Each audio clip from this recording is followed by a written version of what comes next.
welcome back to Cruising as Crew. My name is Lucy, for those of you who don't know, and for those of you who do, hey, it's me again. So as you can see, I have moved cabins. The cabin that I filmed the last video in was a temporary cabin. I was just in it for 1 week while I was doing the handover, and now this is the new backdrop. But anyway, all is going well, really enjoying it. There's a lot to learn. I'm enjoying it more now. Like, the more I understand the ship layout, the more I'm getting into a routine, the more I'm like speaking to people and making connections, like the better I'm feeling about everything. But today we are going to talk about 8 ways to stay fit and healthy on a cruise ship. Now this is going into physical health and mental health because they all matter. But if you are watching this wanting to work on a cruise ship, then I urge you to go over to my website cruisingascrew.com and check out the career guides that I have created for all aspiring crew members. You have all the information there that you could ever want, because I know sifting through video after video can sometimes be tricky if you just want an answer to one specific question. So on the website, I am sure that you will find an answer to whatever question you have.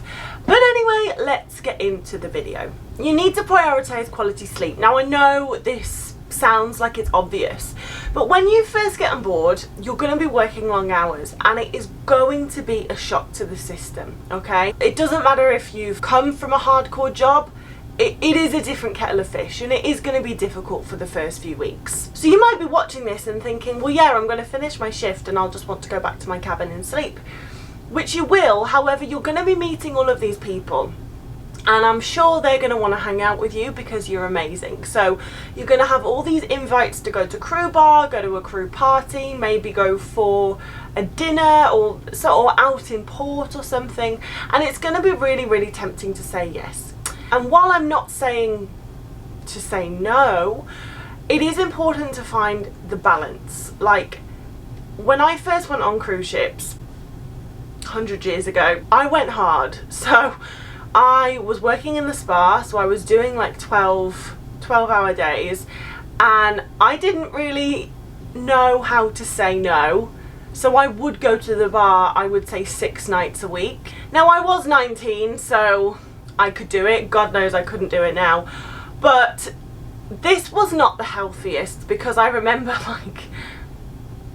maybe 2 months into my contract, although that was the point where I was starting to really enjoy it, I was also very tired because I was working and then going to the gym and then going out. I wasn't giving my body any time to rest. So find the balance. There's working on ships, I mean the whole thing is a balancing act, but sleep is obviously very important. So you are going to have to turn down some offers. Like, you are going to have to say no to going to crew bar, no to going out in port, and that is okay. Like, these people aren't going to never ask you again if you say no. You have to put yourself first, and you have to get some good sleep, because obviously this is where your body does all of its healing and rejuvenating. So my top thing for staying healthy is prioritizing sleep. So number 2 is going to completely contradict what I've just said, kind of, and that is, don't just sleep and work. There are a lot of people who come on cruise ships and they are just here to earn money to look after their family and stuff, and all they do is work, sleep, work, sleep, work, sleep, work, sleep. It is going to be a very, very long contract if you do this. So the same with what I was saying about finding balance with sleep applies to this. You need to find balance between, yes, okay, tonight I do need an early night because I have to get up early tomorrow and go to work, but you do need to say yes to those invites sometimes. And honestly, I need to take this advice because I haven't said yes to any invites. Yeah, there's some wonderful people on here who've said, yeah, let's go to crew bar, let's go out in port, let's do this. And I know how important it is to make connections, to make friends, and I know that when you do make those connections, that's when you start to really enjoy ship life. But I am very tired because I'm still adjusting to everything. So if I'm completely honest with you, for the last 2 weeks I have just been work, sleep, work, sleep. Now I'm not intending on sticking with this routine for the rest of my contract. I am going to insert some fun into there at some point. I need sleep more than I need connection at the moment. However, that is going to shift, because for those of you who have watched my videos for a long time, you will know that the thing I say is the best part about working on cruise ships is the people you meet. Like, a lot of people think it's the fact that you get to go to all these different places. That's great, but honestly the best thing is the people you meet from all over the world, the different cultures, the different personalities that you would never usually have the opportunity to meet. So I know that at the moment I'm depriving myself of the best thing about cruise ships, but that's what I need right now. But again, if you are watching this and you are planning to work on cruise ships, yes, you need to sleep, but you also need to go to crew bar and socialise. Number 3 is stay hydrated. Again, I know it sounds obvious, but when you work on a cruise ship, you are in air conditioning all the time, which means there's no moisture in the air. So usually you're intaking a little bit of moisture by just breathing. On a cruise ship, you're not. Like, the only way that you're taking in moisture is by drinking water. So you really have to make it like more of a priority than you would do at home, because you get dehydrated way quicker. One, you're working all the time, you're in air conditioning, but then if you're getting off in port in really hot countries, you're going to be sweating, so you need to rehydrate. So it is just something you need to put a focus on. I don't drink water like I should at home. However, when I come on board, it's like something switches and I'm really good. I drink at least like 1.5 litres a day, or try to. Obviously there's some days that I don't. So of course, whether you're on a cruise ship or not, it's important to stay hydrated, but when you come on board, it is something that you are going to need to put a focus on. Number 4 is manage stress. So I mean, as you can probably realise, we're skipping between physical health and mental health. You are going to get stressed during your contract. Like, you're going to have a bad day. Maybe you've done something wrong at work and your manager isn't happy with you. Maybe your roommate's stressing you out. Maybe you're just generally stressed. Maybe you've got a bit of anxiety. When you're on a cruise ship, you don't get to completely switch off, because we live where we work. So it's really important to implement stress management techniques like meditation, breathing exercises, going to the gym, like healthy stress management techniques. Okay, we can't be drinking alcohol every time we get stressed, or smoking 20 cigarettes if we get stressed. So before you come on board, it would be really handy if you could try and implement this into your life. So it's just something you have to carry on when you start your cruise ship contract. It's not another thing you have to try and figure out, if that makes sense. Take a few minutes whenever you're stressed. Think about the things that really calm you down. Like, is it listening to a waterfall? Can you get like a waterfall playlist on Spotify? Is it doing breathing exercises? Is it meditation? Is it ranting to someone? Like, how can you rant to someone without ranting to someone? I sometimes rant to my computer, honestly. I think I've told you about that before. I have the photo booth on my laptop, and if I really need to talk about something but I have no one to talk to, I'll just talk to my computer and I feel 10 times better. So just try and come up with those stress management techniques before coming on board, because you already are going to have so much to do and figure out when you get on board. You want to have this already in the bag. And for me, whenever I get stressed or like upset, or I'm missing home or anything, I have to remember why I'm here. And I think I talked about this when I was on Virgin, like back at the start of 2022, when I was having a really hard time because of the COVID restrictions. And then it was really good for me to have my why written up on my wall, and I actually have it here as well. Like I said, I'm all right. I'm not having a hard time. I'm starting to really enjoy it now because I'm getting into the swing of it. But even so, like, I'm gonna have good days and I'm gonna have bad days, and when I have those bad days or bad moments, it's really good for me to be able to just look up at my cabin wall and be like, that's why I'm here, why I am doing this, and You know, that's why I'm not with my family right now. I really urge you to think about your why, and then when you do have a bad moment or a bad day, you will be able to look at that and hopefully it will just recenter you. You'll be like, okay, yeah, it's all good. You know? Number 5 is choose nutritious meals. Again, self-explanatory, but you are going to have access to a buffet. When you work on a cruise ship, you don't need to cook for yourself. You just have the food laid out for you, which is wonderful. And usually you will have the bad options and the good options. You're going to have the salad and the vegetables and the fish and the meats, and you're going to have the pizza and the chips and all of that. You're also going to have a dessert for every meal. So, you know, I go for lunch and there's a dessert option. I go for dinner, there's a dessert option. Now, when I'm at home, I don't really have dessert. Maybe after dinner occasionally, but I definitely wouldn't have a dessert after lunch. When you're new on board and you want to try everything, especially if you're a foodie like me, you're like, I need to try it. I need to try everything that's on offer. It can be really hard to say no to the fries or say no to the dessert. But on the other hand, I do find it easier to eat healthier on a ship because, like, I love salads. However, when I'm at home, the preparation time, it takes a while to make a salad. Whereas a sandwich can be made in less than 3 minutes. So just for like time purposes, it's easier to go for a sandwich. Whereas when you're on board and you have all of that beautiful salad stuff out in front of you, it's so much easier to eat healthy. You just have to be able to say no to the bad stuff. But again, this is all about striking a balance. I'm not going to sit here and say I choose salad every day because I absolutely do not. But I like to think that I strike a nice balance.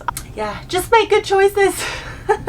Number 6 is stay connected to loved ones. So you're on a cruise ship, you're meeting all of these new people, it's this whole new life that you've been introduced to. It's really easy to get caught up and almost, I mean, not forget about everyone at home, but kind of, you know, you've got so much going on, they do move to the back of your mind.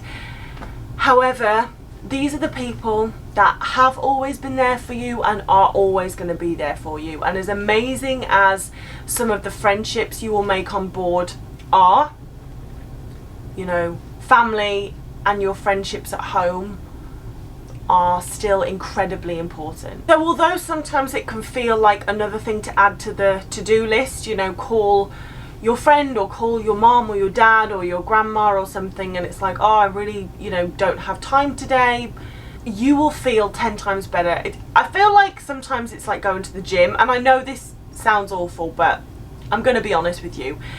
You know, calling your friend or something, it's like, I really don't want to do it, I really don't want to do it today, I don't feel like it, I don't have the energy. But then once you're on the phone and once you're laughing and joking and talking about old times or whatever, you love it. And after you've had that phone call, you feel 10 times lighter and ready for whatever the day has to throw at you. And it is important for your health, and also you just your relationships, because, you know, please remember that when you leave this cruise ship, like, you're never going to see 90% of these people again. And again, on your first contract, I mean, I think everyone does it. It's like, yeah, we're going to stay in touch, we're going to visit each other, we're going to be best friends forever. You are maybe going to see one person, the person that you connected with the most, but all of the other people, it doesn't, I'm sure they're amazing, it doesn't make them bad people, it doesn't make you a bad person, but if you work on cruise ships, you're probably going to go off on different cruise ships at different times. You know, when you want to visit them in Australia, they're not going to be in Australia, they're going to be on a cruise ship. So logistically, it's very difficult to see these people again unless you end up on the same cruise ship. So my point is, your friendships at home, your family at home are still the priority. And just, yes, let yourself get caught up in ship life because it's fun and it's wonderful, but please stay connected to your loved ones at home. Make it a priority to call at least once every 2 weeks, or I don't know, every family works different, every friendship is different, but it is important. And if you're having a really bad day on the cruise ship for whatever reason, sometimes it's just good to remember that, like, you're in a vacuum, you're in a bubble, and actually what's going on here, it doesn't matter outside of this cruise ship, outside of this environment, and your mom, your dad, your friends, your family still love you, and everything's fine. Like, so staying connected to loved ones, I find, just gives you better perspective, and for me, perspective is how I stay happy a lot of the time. Just having good perspective. Number 7 is maybe controversial, I don't know, but it's going to be about supplements. So although the food on cruise ships is world renowned and the food in the mess is not world renowned, but it's okay, it is like produced for the masses. There's a lot of crew members on board, so you're not going to have as much nutrients in the food on board as you are going to have in the food back home. So you might find that you're not getting all of the vitamins and minerals you need from the food on board. So supplements are a great way to, balance that. I know a lot of people have a protein shake. I know there's a lot of people who just take a multivitamin, or they have like a greens drink. It gives you all the... I am really not a supplement expert, and I'm not gonna push one in particular. However, don't be surprised if you find that you need a supplement to just keep everything regulated. A lot of people take vitamin D and just things like that. So you might find that you're deficient in this most recent medical I had. Actually, he was like, yeah, you're not, you need to take an iron supplement again. I was like, oh, okay, so I'm taking an iron supplement. Now obviously that is completely personal to me and my body, but the point is figure out what you need, and maybe it will help you just stay regulated, stay healthy, stay perky, if you have a supplement in whatever you are deficient in. And number 8 is practice good hygiene. Wash your hands regularly, okay? There is a lot of people on board a cruise ship, those handrails going up the stairs, there's a lot of people who touch those handrails who haven't washed their hands. And just general surfaces, even if you think that you haven't picked up anything, we can't see germs. So it's really important that you just make hand washing a regular activity when you come on board, because you pick up germs so easily. And this is why illnesses spread so fast, because it's an enclosed environment with a lot of people. So hand washing and showering is to be done as much as you can. Anyway, those are the 8 things that I would recommend you do to keep yourself healthy when working on a cruise ship. If you can think of any more, then please let me know in the comments. Obviously exercise and go to the gym, but I just figured that was obvious, even more obvious than the other things I've mentioned. But yeah, thank you so much for watching, guys. If you are going on a cruise ship soon, make sure you go over to cruisingascrew.com and check out my career guides. And yeah, I really appreciate you watching this. I will say, actually, I have not been in the comments at all because I don't have internet access very much. And in this job, I work a lot more hours, so I'm trying to strike the healthy balance, so just give me some time. But I appreciate you watching. If you're going on a cruise ship soon, I wish you the best of luck. You're gonna have a great time, and yeah, I'll see you in the next video, guys. Bye.